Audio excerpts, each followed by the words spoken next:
बिस्मिल्लाहिर्रहमानिर्रहीम। जैसा कि हमने देखा कि कार्टेशियन प्रोडक्ट जो है वो कैसे परफॉर्म किया जाता है, पर जो इम्पोर्टेंट चीज़ है वो ये है कि कार्टेशियन प्रोडक्ट की ज़रूरत क्या है हमें। तो ये चीज़ हमने बेसिकली सीखनी है कि कार्टेशियन प्रोडक्ट कहाँ पे हम इस्तेमाल कर सकते हैं। तो basically as we have seen, Cartesian product is just combining columns and rows of two relation. जैसा कि हमने देखा कि वो दो टेबल्स के कॉलम्स और रोज को क्या कर रहा है, कंबाइन कर रहा है। अगर आप गौर से देखें तो इसका कोई मीनिंगफुल रिजल्ट हमें नज़र नहीं आ रहा। जस्ट जो है वो ब्रूट फोर्स अप्लाई करके जितने भी कॉलम्स हैं, जितने भी रोज हैं, उन सारों के कम्बिनेशंस बना के हमें दिखा देता है, और ऐसा डेटा दिखाता है जिसका हमें कोई ख़ास फ़ायदा नज़र नहीं आ रहा।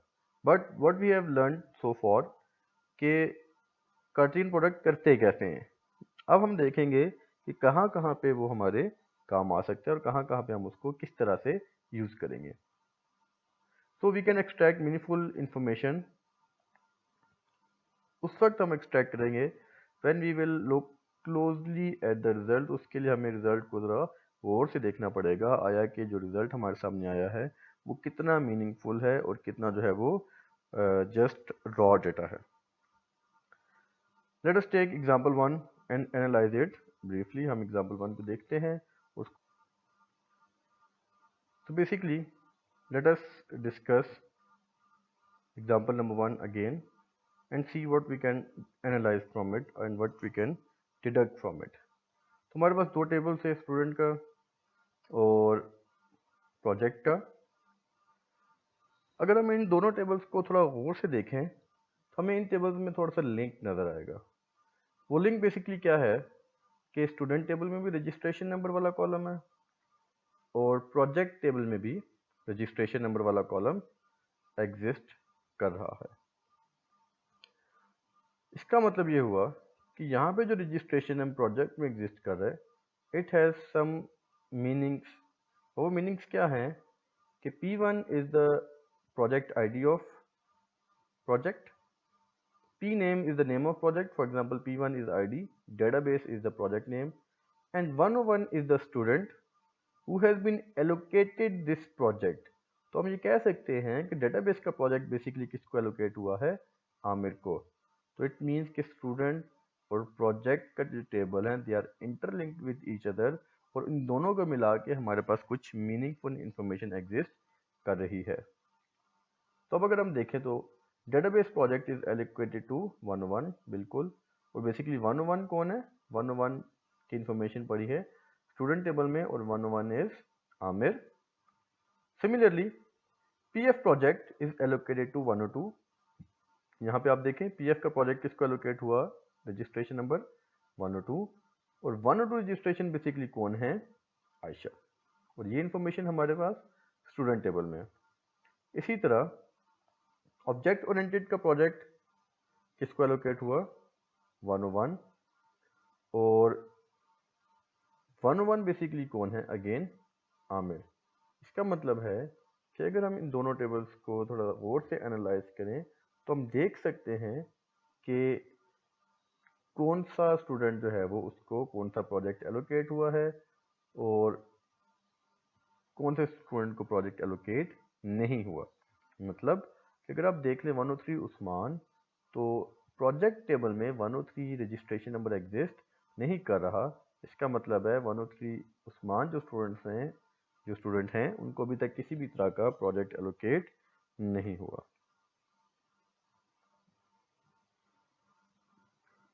So let us move forward.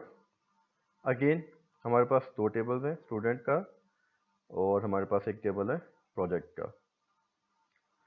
अब अगर हम इंफॉर्मेशन देखना चाहते हैं, display names of students and their projects allocated to them. अब हमने बेसिकली जो चीज़ डिस्प्ले करवानी है, जो यूज़र जो हमसे पूछ रहा है कि वो डिस्प्ले क्या करवाना है, तो यूज़र हमें बता रहा है कि आपने जी हमें स्टूडेंट का नाम डिस्प्ले करवाना है और प्रोजेक्ट का नाम जो है वो डिस्प्ले करवाना है। अब हमने अपने स्कीमा को देख के बताना है कि हमारे स्कीमा में स्टूडेंट और प्रोजेक्ट जो है वो कहाँ पे है। स्टूडेंट का नाम स्टूडेंट टेबल में है और प्रोजेक्ट का नाम प्रोजेक्ट टेबल में है। ठीक है, बेसिकली द प्रॉब्लम क्या है कि एक इंफॉर्मेशन जो है वो टेबल 1 में पड़ी है और दूसरी इंफॉर्मेशन जो है वो टेबल 2 में पड़ी है। यहाँ पे ये बात ध्यान में रखिएगा कि अगर डेटा मल्टीपल टेबल्स में से फैच होके आ रहा है तो अभी तक सिवाय कार्टेशियन प्रोडक्ट के हमने किसी भी तरह का कोई भी ऑपरेटर नहीं पढ़ा जो कि ये काम करता हो। दो टेबल्स के डेटा को कंबाइन करके दिखाने वाला काम, जोड़ के दिखाने वाला काम कोई ऑपरेटर परफॉर्म नहीं कर सकता। सब क्वेरी जो है वो सिर्फ एक टेबल का डेटा डिस्प्ले करवा सकती है, मल्टीपल टेबल का डेटा डिस्प्ले की बात कर रहा हूँ, डिस्प्ले नहीं करवा सकती। तो जब भी डेटा मल्टीपल टेबल में से डिस्प्ले करवाना है तो हमेशा हमारे पास जो ऑप्शन होगी वो कौन सी होगी? Cartesian product. जब भी डेटा मल्टीपल टेबल में से डिस्प्ले होगा, यूज़र की रिक्वायरमेंट इस तरह की है, तो हमारे पास फ़ौरन से हमारे ध्यान में एक लाइट जल जानी चाहिए कि अच्छा ये वाला काम किससे होगा? कार्टेशियन प्रोडक्ट से। तो स्टूडेंट्स, आई होप कि आपको ये बात याद रहेगी। So let us analyze the result of the example 1. We have two tables, student and project table. अब अगर हम स्टूडेंट और प्रोजेक्ट का कार्टेशियन प्रोडक्ट करें तो बेसिकली ये हमारे पास रिजल्ट है जो हमने जनरेट किया था। अब अगर हम इस रिजल्ट को one by one, row by row analyze करें तो हम देखते हैं कि कौन से रिकॉर्ड एक्यूरेट इन्फॉर्मेशन दे रहे हैं और कौन से रिकॉर्ड जो है वो इनएक्यूरेट इन्फॉर्मेशन प्रोवाइड कर रहे हैं। तो सबसे पहले हमारे पास आमिर, और आमिर को एलोकेट हुआ है डेटाबेस का, और यहाँ पे देखें डेटाबेस एलोकेट हुआ था 101 और 101 कौन है? Aamir. So it means record number 1 is correct. Record number 2 ये कह रहा है कि आमिर को एलोकेट हुआ है पीएफ का प्रोजेक्ट, और पीएफ का प्रोजेक्ट अगर हम डेटाबेस में देखें तो वो तो 102 को एलोकेट हुआ था, और 102 कौन है? आयशा। इसका मतलब है कि ये वाली रो जो है वो इनकरेक्ट इन्फॉर्मेशन दे रही है, इसलिए हमने यहाँ पे क्रॉस लगा दिया। फिर तीसरा रिकॉर्ड कह रहा है कि आमिर को एलोकेट हुआ है ऊप का प्रोजेक्ट। तो अगर हम डेटाबेस को देखें तो ऊप का प्रोजेक्ट 101 को एलोकेट हुआ, और 101 बेसिकली कौन है? आमिर। इसका मतलब है तीसरा रिकॉर्ड जो है वो भी करेक्ट इन्फॉर्मेशन दे रहा है। फिर हम आते हैं फोर्थ पे, आयशा को एलोकेट हुआ डेटाबेस का प्रोजेक्ट, हालांकि डेटाबेस का प्रोजेक्ट एलोकेट हुआ था 101 और 101 कौन है? Aamir. It mean this is incorrect. Next को कह रही है आयशा को एलोकेट हुआ है पीएफ का प्रोजेक्ट, तो पीएफ किसको एलोकेट हुआ है? 102, और 102 कौन है? आयशा। इसका मतलब है ये वाली वैल्यू जो है वो करेक्ट है। फिर वो कह रहा है आयशा को एलोकेट हुआ है ऑब्जेक्ट ओरिएंटेड। अगर आप देखें तो ऑब्जेक्ट ओरिएंटेड प्रोग्रामिंग एलोकेट हुआ है 101 को, और 101 बेसिकली कौन है? आमिर।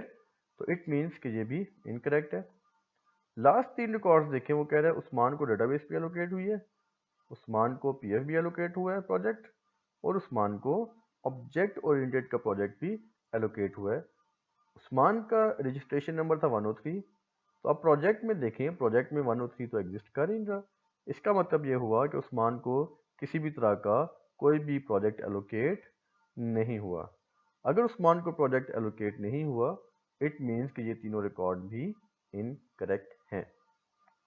सो अगर हम देखें तो जो हमारे पास कार्टेशियन प्रोडक्ट का जो रिजल्ट आया, उस रिजल्ट में कुछ रिकॉर्ड्स वैलिड थे और कुछ रिकॉर्ड इनवैलिड थे। अब अगर हम इसी रिजल्ट्स के ऊपर थोड़ी सी और चेंजेस करें कि कार्टेशियन प्रोडक्ट भी करें, पर वो वाले रिकॉर्ड लेके आए जहाँ पे स्टूडेंट का रजिस्ट्रेशन नंबर और प्रोजेक्ट का रजिस्ट्रेशन नंबर क्या है? सेम है।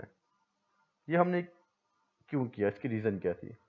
अब अगर हम थोड़ा सा और एनालाइज करें तो आप देखिए जहाँ जहाँ पे टिक है वहाँ पे आप रजिस्ट्रेशन नंबर चेक करें कि अगर पहले रिकॉर्ड पे टिक है तो स्टूडेंट प्रोजेक्ट का रजिस्ट्रेशन और स्टूडेंट का रजिस्ट्रेशन सेम है।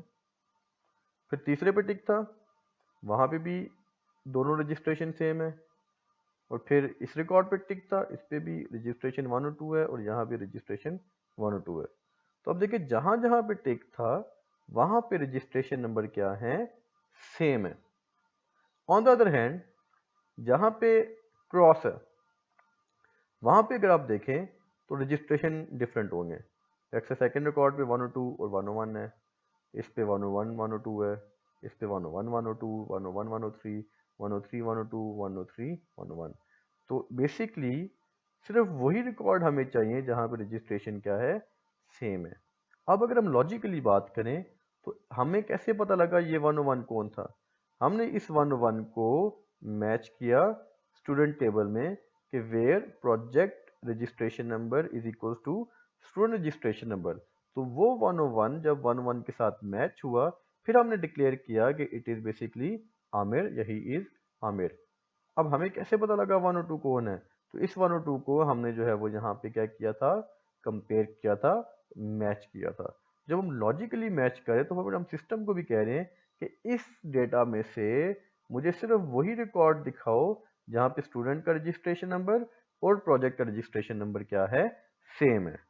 तो अगर हम इसको देखें तो फिर हमारे पास सिर्फ ये 3 रिकॉर्ड आएंगे कि आमिर को डेटाबेस का प्रोजेक्ट एलोकेट हुआ है which is a correct information, Aamir को का प्रोजेक्ट एलोकेट हुआ है which is a correct information, और आयशा को पीएफ का प्रोजेक्ट एलोकेट हुआ है which is a correct information. But still there is a problem कि हमने कहा था कि हमें स्टूडेंट का नाम और प्रोजेक्ट का नाम चाहिए, और यहाँ पे तो रजिस्ट्रेशन नंबर, प्रोजेक्ट आईडी और रजिस्ट्रेशन नंबर आ रहा है। फिर हम इसमें थोड़ी सी और चेंजेस करेंगे कि इस जहाँ तक हमारे पास करेक्ट इन्फॉर्मेशन थी, अब पाई लगा के कि सिर्फ मुझे स्टूडेंट का नाम और प्रोजेक्ट का नाम चाहिए। तो हमारे पास जो रिजल्ट आएगा वो बेसिकली कुछ इस तरह से होगा, जिसमें आमिर डेटाबेस, इसका मतलब है आमिर को डेटाबेस का प्रोजेक्ट मिला, आमिर को उप का प्रोजेक्ट मिला और आयशा को पीएफ का प्रोजेक्ट मिला।